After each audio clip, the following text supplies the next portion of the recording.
मोर श्रोता बंधु मानकु आउ एक नुआ कहानी को स्वागत। आजिर कहानी प्रायश्चित। आसंतु कहानी आरंभ करिबा। झिपि झिपि वर्षा सांग को कहला पवन रे देह शीतई जाउथाय। आकाश रे कला हांडिया मेघ घटी जाइथाय। एई कला हांडिया मेघ जोगु चारिआडे अंधार माड़ी आसिला भली दिसुथाय।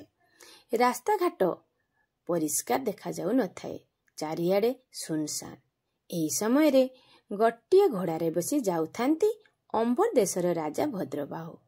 राजा जेतेबेले जोंठाकु जाउथांती से तांकर प्रिय घोड़ा मेघदूत पिठिरे बसी जाउथांती। से दिन मध्य से मेघदूत पिठिरे बसी जंगल रास्ता रे आगे चली थांती। मेघदूत मध्य राजांकु खूब भल पाउथे। सतरे अनुभव हेउथाय दुहे दुहींको पई जेमिति सबुठारु भल बंधु। एही समय रे एक डकायत दल सेमानकु पिछा कले। किछि समय पाई राजा एवं डकायत मानक मध्य रे खूब जोरे लड़ाई चलिला। किंतु डकायत मानक संख्या अधिक थिबा जोगु राजा बहुत थकी पड़िले। ए कथा मेघदूत जानि पारी निज राजा को बंचाय पई खूब जोरे राजनर आड़कु आगे चलिला। डकायत माने मध्य अंधार होइथिबा जोगु से लोकटी जे राजा बोली से माने जानि पारि नथिले। राजा भद्रबाहु भाबुथांती आजि हेउछि मोर शेष दिन। तेणु से आज एका आसिबार भूल पाई निजको निजे दोष देउथांती। एपटे डकायत माने सेमानको पिछा करी चली थांती। किछि समय परे मेघदूत राजांकु नेई तांको राजधानी रे पहुंचाई देला। यह देखि डकायत माने जानि पारिले जे सेमाने भूल लोकर पिछा करिसेंती एवं से राजा थिले बोली। यहाँ पर राजा जिते राजनर रे पहुंची गले से खुशी होई निज नर भितर को जाई से डकायत मानकु धरिया पई आदेश देले। किंतु सेमानकु केही आउ पाइले नहीं। एपटे मेघदूत को घोड़ाशाला को निया गला। ताकु खाइया पई दिया गला सत, किंतु से किछि मध्ये खाइला नहीं। तेणु से सारा राति सेमिति उपास रहिला। सकाळु जेतेबेले ताकु खाइबा देबा पई कर्मचारी आसिला देखिला मेघदूतर देह खराब होइछि। से आउ उठी पारु नाही। तार गोड़ गुड़िक रक्त बही फुली जाइछि एवं से किछि मध्य खाउ नाही।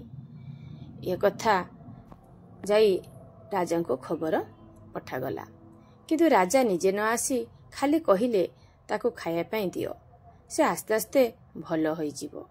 मेघदूत किंतु सुस्थ हेबा जगारे आहुरी अधिक असुस्थ हेबाकु लागिला। एमिति किछि दिन बीती चलिला। किछि दिन परे तार देह भल न हेबारु राजा ताकु घोड़ाशालारु बाहर करि देबा पई आदेश देले। मेघदूत को राजांक निर्देश मानि घोड़ाशालारु बाहर करि दिया गला। राजा वर्तमान मेघदूतर जागा पवनदूत को देई देले। तेणु राजांकर आउ मेघदूतर आवश्यकता पड़िला नाही। एपटे मेघदूत राजा को खोजी चलिला। से मने मने भाबुथिला ता सहित जहा घटुची ताहा बोधे राजा जानि नहांती। तेणु से दिन परे दिन एई कथा भाबिला।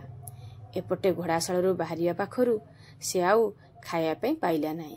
ताको आउ किए खाया पई देबो, कारण से तो समस्तंक पई अलोड़ा होई जाइछि। तेणु से आउ खाया पई न पाई सेहिटी पड़ी रहिला। एपटे देह असुस्थ जोगु कुआडे दूरकु मध्य से जाई पारु नथाय। तेणु से राजबाटी बाहर जेउठी ताकु छाड़ी देइथिले सेई पाखापाखी थाए। खाद्य अभावरु एवं तार देह असुस्थ थिबारु से बहुत कष्ट पाउथाए। सेही रातिरे राजबाटीरु चोरी करिया पई आसी चोर माने केते राजकर्मचारी मानकु बेहोश करि देई चोरी करिया पई भितरकु पसी जाइथिला बेले मेघदूत जोर जोर रोड़ी छाड़िला। से रोड़ी तार कष्टर रोड़ी किंबा चोरी हेउथिबार कोनोसी संधान पाइथिबार रोड़ी ताहा ताकु ही जणा, कारण से तो गोटे पशु, से कथा वर्णना करि परिबो नाही। किंतु तार विकटाळ शब्द आखपाख समस्तंकु एमिति कि राजांकु मध्य निदरु उठाइबाकु बाध्य कला। जहा फଳରେ चोर मानकर सबु योजना विफल हेबा सहित समस्त चोर राजकर्मचारी हाथ रे धरा पड़िले। राजा ए कथा सुनी मेघदूत पाखकु दौड़ी जाई ताको कुंढाई पकाई कहिले, हे मेघदूत मते क्षमा करिदे। मु मोर भूल पाई आजी अनुताप एवं पश्चाताप करुची। जेतेबेले तोठारे मोर स्वार्थ थिला मु तते भल पाउथिली, आउ जेतेबेले तू मोर कामरे आसिलुनी सेतेबेले मु तते हतादर कली। एमिति कि तू आजी मते बंचाइबाकू जाई तोर एही दशा होईची। तथापि मु से सबु भाबिली नाही। मु भाबिली कोन ना तते खुआई पियाई मु रखिथिली, तेणु तू तोर कर्तव्य करिछु। तोर एते बड़ बलिदान को मु बुझी पारिले नाही। सतरे मु एक विवेक थिबा प्राणी होई मध्य मोर एही बळी कुत्सित चिंताधारा, किंतु तू गोटाए पशु होई तोर किते महान चिंताधारा। राजा संगे संगे आदेश देले मेघदूतर उपयुक्त चिकित्सा करिया पाई। राजांक निर्देश क्रमे तार उपयुक्त चिकित्सा चलिला। से आस्ते आस्ते भल हेबाकू लागिला। आउ किछि दिन परे से संपूर्ण सुस्थ होई गला। यह देखि राजा कहिले मोर आजी करिथिबा भूलर प्रायश्चित मोर होई गला। आउ एमिति भूल मु केबे मध्य कहा प्रति करिबी नाही बोली से निजकु निजे कथा देले। एही कहानी आमे कौन शिखले जानिबा ता पूर्वरु जे माने भल भल शिक्षण कहानी सुनिया पई चाहुचंती से माने मोर चैनल को सब्सक्राइब करिया सहित वीडियोटी को लाइक और शेयर करने को आदौ भूलिबे नहीं। कहानी किपरि लागिला निश्चित मतामत जणाइबे। आमे एही कहानी शिखिलु जे जदि आमर केही किछि भी उपकार करिछि ताहाको भूलिबा उचित नुहे। आमे अजाणतरे किंबा जानतरे कहा प्रति अन्याय करिबा जदि आमे ताहाको ठीक समय सुधारी पारिबा ताहाले आमर प्रायश्चित होई जिवो।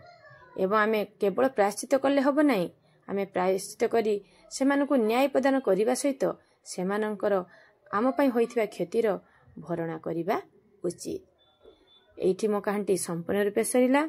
आपण माने कहानी को संपूर्ण रूपे सुनिथिबा जोगु आपण मानकु अशेष अशेष धन्यवाद।